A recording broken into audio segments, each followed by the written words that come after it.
Oilers down 1-0. Big game tonight in Sunrise, Florida, right near the Everglades. And they need to start chomping like those alligators and get some pucks in the net, or they're going to be in trouble going back to Edmonton down 2 if they don't win tonight. Yeah, this was Connor after the game on Saturday night, Scotty. Of course, like you mentioned, they had all the traffic in the world against Bobrovsky, but just a little unlucky. Here's McDavid. Do you feel like with the scoring that this team has, the power play that this team has, that getting goalied one game doesn't have to lead to more? This team has enough that just can't last? Maybe it was the hockey gods getting us back for that game 6, where we probably didn't deserve to win. Tonight maybe we deserved, at least 1 goal or maybe 2 goals, and we don't find a way to get them. I know this group will stick with it, bounce back. That's what we take a lot of pride in doing, and we'll gear up for a big one on Monday. I'll give him this. He is at least doing these interviews. Like he is Every night he does these interviews, and he looks like he would rather be at a cemetery than be doing interviews. He'd rather be digging graves late at night with a light and a flashlight and a shovel. He does not look like he wants to do any interview ever, but he does every one of them because it's the most unbelievable thing I've ever seen. He's the only guy that anyone ever wants to hear from on the Edmonton Oilers. You never hear from anyone else. They might show Knobloch at the press conference, but no one wants to hear from him. No one. They only care about McDavid. It's truly unbelievable. He's the only player on the team that matters.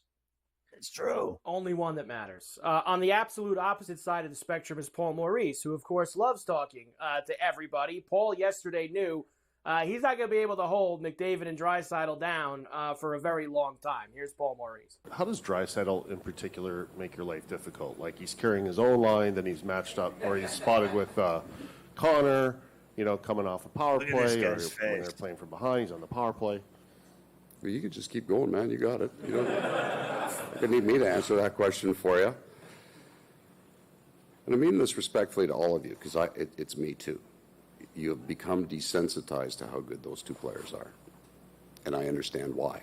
You see it every night, and they are so dynamic and so special. But after a while, you get used to it to the point that you'll start saying, why doesn't it happen every shift? Well, it almost does. They are truly special players because of all aspects of the game. You can do all things right and still not stop them. So you have to have layers, you have to have gap, but I don't know how the heck you gap that speed. They're just dynamic. I mean, they are unbelievable. And I think, Paul's the coolest coach in the NHL. I mean, he, after 30 years, he's not afraid to say anything or be who he is in these interviews. And he's a funny guy. He's cool. He's always been very cool to me. I've known him forever. He's been a friend of mine in the league. He always stood by me when I was doing hockey, and he knew that I loved hockey, and he knew that my shows were insane, and he liked them. He's a cool dude. He's as cool as they come in the NHL.